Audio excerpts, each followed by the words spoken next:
Hi, I'm Paulina Mejias from Section 1, and today I'm going to be talking about social and emotional learning. In this presentation, I will be focusing on three main points. There are what is social and emotional learning, the importance and its benefits, my IEL V experience regarding the topic, and also the experience regarding the English program at university. We all know the current situation in Chilean classroom, where kids have little or no concentration, they are very anxious all the time, and then they have low grades. And I think because of that, it's really necessary to take into consideration social emotional learning. In this current situation nowadays, where, for example, the student movement emphasizes mental health above all things, since we have taken or we are giving more value to productivity and success instead of the actual learning process. For example, things like academic burden, stress, high expectations, social prejudice are an important part also for what we need to consider social and emotional learning into account. And the other hand, schools just focus on the academic, leaving aside all the integral development of the child. A report by Monica Kilmanman, director of the Department of Psychiatry and Mental Health of the University of Chile, together with the doctor of child psychology Felipe Lecanier, discovered that 50% of children globally have externalized problems such as attention deficit, hyperactivity, or aggression. However, in Chile affects 25% of children under the age of 6. Experts says that to reverse the situation is essential to start an emotional education at an early age, being the adult responsible for guiding this learning. So the expert says that 25% of kids under the age of 6 have some sort of problem regarding emotional learning, and that should take into consideration emotional education. But what it's really social emotional learning? Well, referring to education, we can say that social emotional learning is a conceptual framework for a school and academic improvement that address social and emotional skills essential for our students. The CLL skills are designed to create attitudes and behaviors that promote healthy and social relationships, personal well-being, and academic achievement. So it's not just a matter of I'm feeling good, it's how our emotions affect our learning process. But if we think that is important and we know the benefits and the expert says that is something that should be done at an early age, why there is a lack of social emotional learning in the curriculum? Even though the vast majority of education stakeholders agree that CAL is important, it has remained on the sidelines while education leaders have instead focused on academics alone, as opposite to the development of the whole child.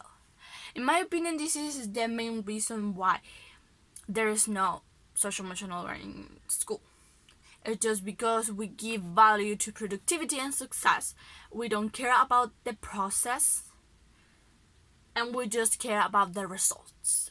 Maybe a standard test like PSU, and we just focus on the results and grade, but not in the actual process of learning something. But it's not all focused on the kids that they don't learn because they have anxiety or that feeling sad, whatever. Teacher practices in the classroom influence the student learning process. So whatever we do inside the classroom as teacher have an effect, either positive or negative, in our students' learning process.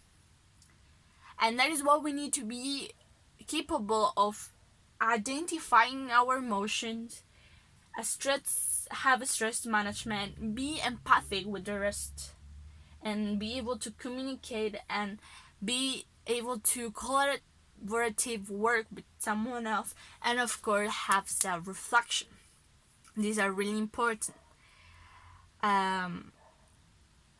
Do But why it is important? This is important due to the mirror neurons. Mirror neurons are neurons that reflect moods or physical conditions to understand a certain situation. And this is important for learning because with learning we imitate and we feel. And since we feel, we learn. So we need to be aware of this situation in order to have a safe and care environment where kids can really learn and have the safest and positive learning environment as possible in order to our students learn something. How these elements affect your reflection and practice as a trainee teacher? Well, it is important to reflect on these aspects since we work with children who are mostly vulnerable or come from dysfunctional families, absent parents, drug, alcoholism, violence at home.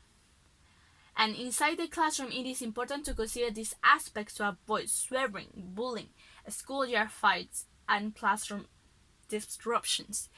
As I said earlier, we need to take all of this into consideration when trying to apply social emotional learning into a classroom to have a positive and safe environment where our students effectively can learn, and not just focusing on content, test. We need to figure out how they're feeling and what they are responding the way they are and why they are not learning, instead of just giving them a mark and with that you figure out what you do. No, we need to focus on the process of learning and all the stages of that process. That is why my proposal is aiming to be aware of this situation. Since nowadays we're talking more and more about social emotional learning, and with the exposure that we have in social media due to the strikes and demonstrations from the university students, we need to consider all these aspects.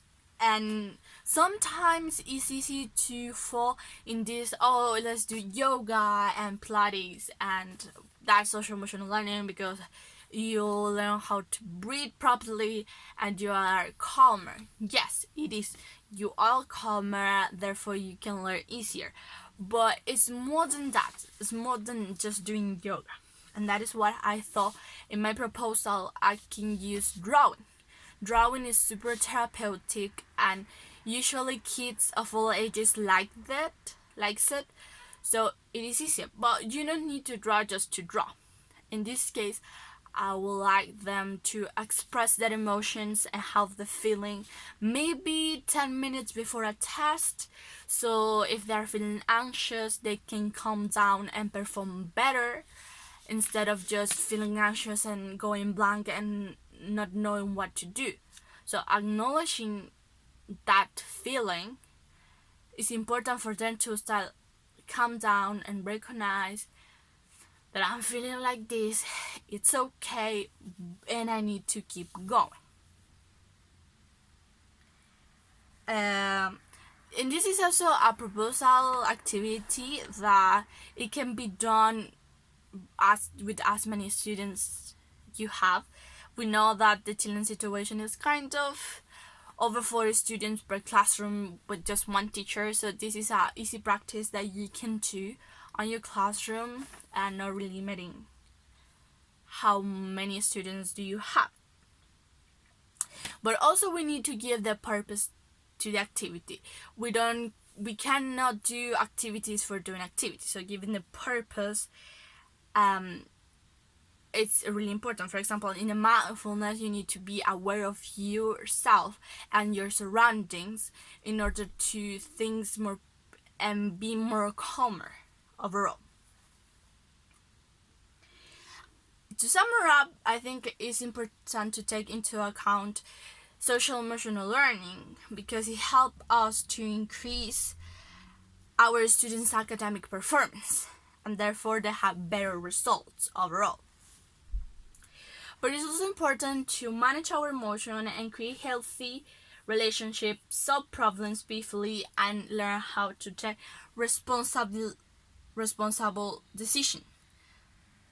And this is not just to be successful in the academic part of our life, but in no life. For example, having relationships, friendships, or relationships like loving relationship. It's really important to take that into consideration in order to be successful, but not in successful in the sense of results and grades and money. It's just to be a better overall person.